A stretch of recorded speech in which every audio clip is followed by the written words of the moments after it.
Welcome to MiConvert. In this tutorial, I will show you how to convert SMF files to STL format, completely free and online. Open your browser and search for SMF to STL MiConvert.com. Click on the first result to go straight to the converter.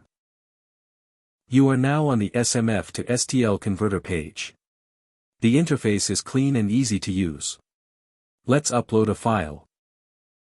Click the Choose File button. A file picker will open. Select the SMF file you want to convert, then click Open. Your file is loaded and ready. You can see the file name, size, and destination format. Click Convert now to start the conversion. The conversion is in progress. You can see the progress bar moving. This usually takes just a few seconds.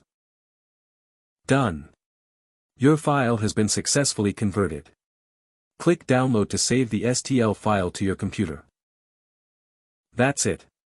Visit MiConvert.com for more free conversion tools. Subscribe for more tutorials. Thanks for watching.